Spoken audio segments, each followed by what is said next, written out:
സഞ്ചയം തൂക്കിയിട്ടുള്ള പോക്കാണ് ഞങ്ങൾ വിചാരിക്കുമല്ല റേഷൻ പീടികയിലേക്കാറ്റാം. എന്നാൽ റേഷൻ പീടികയിലേക്കൊന്നുമല്ല, ഇന്നത്തെ വർക്ക് സൈറ്റിലേക്കാണ്. ഞങ്ങൾക്കൊരു വെഡിങ് ഡെക്കോറായിരുന്നു സെറ്റ് ചെയ്ത് കൊടുക്കാനുള്ളത്. ലാവൻഡർ ആൻഡ് വൈറ്റ് തീമിൽ വരുന്ന ഒരു ഡെക്കോറായിരുന്നു. കീഴ്മാടാണ് ഞങ്ങളുടെ ലൊക്കേഷൻ വരുന്നത്. അങ്ങനെ പോകുന്ന വഴിക്ക് 2-3 ഇമ്ലി മുട്ടായാലും വാങ്ങി കയ്യിലെടുത്തിട്ടുണ്ടെങ്കിലും വെറുതെ വായിലിട്ടിട്ട് എന്തെങ്കിലും ഒരു എൻ്റർടൈൻമെൻറ്റ് വേണ്ടേ.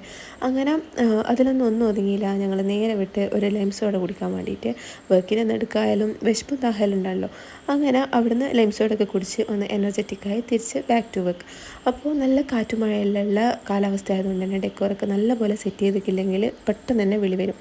അങ്ങനെ നമ്മൾ ഡെക്കറേഷൻ മാത്രമല്ല കറണ്ടിൻ്റെ മേഖലയിലും ഒന്ന് കൈകടത്തി നോക്കാമെന്ന് വിചാരിച്ച്. ഞാനൊരു വലിയ സംഭവം അല്ലേ, വേറെ ആരും ഇല്ലെങ്കിൽ ഇതൊന്നും എൻ്റെ കയ്യിൽ നിൽക്കില്ലാന്ന് തോന്നിയോണ്ട് തന്നെ നേരെ ഇലക്ട്രീഷ്യനെ വിളിക്കാൻ പോയി. കാരണം നമ്മളെന്തെങ്കിലും കാണിച്ചിട്ട് ഇടുക്കിയിലെ കറണ്ട് തന്നെ അത്യാവശ്യം കട്ടായാലോ. അങ്ങനെ ഇലക്ട്രീഷ്യൻ വന്ന് എല്ലാം കണക്ട് ചെയ്ത് നല്ല സ്റ്റേജൊക്കെ ലൈറ്റൊക്കെ കൊടുത്ത് അടിപൊളിയാക്കി. എന്നാലും ലാസ്റ്റ് മിനിറ്റ് കുറച്ച് വർക്ക്സൊക്കെ ഉണ്ടായിരുന്നു. അതൊക്കെ കംപ്ലീറ്റ് ചെയ്ത് അതിൻ്റെ ഫോട്ടോസും വീഡിയോസൊക്കെ എടുത്ത് ഞങ്ങളവിടുന്ന് ലൊക്കേഷനിൽ നിന്ന് തിരിച്ചു വിട്ട്. പിന്നെയല്ലേ രസം, നല്ല മഴയും കാറ്റൊക്കെ വന്നിട്ട് സ്റ്റേജൊക്കെ ഒന്ന് ആടി വലഞ്ഞെന്നെല്ലാം കേട്ട് പിറ്റേന്ന് രാവിലെ തന്നെ അങ്ങോട്ടേക്ക് പോകേണ്ടത് വന്ന്. അപ്പോൾ അതിൻ്റെ ബാക്കി വിശേഷങ്ങൾ ഞാൻ നാളത്തെ വീഡിയോയിൽ അപ്ലോഡ് ചെയ്യാം. അപ്പോൾ സ്റ്റേ ട്യൂൺ. ഇപ്പോൾ ആദ്യമായിട്ട് കാണുന്ന പോലെ സബ്സ്ക്രൈബ് ചെയ്യുക, ഫോളോ ചെയ്യുക. Thank you.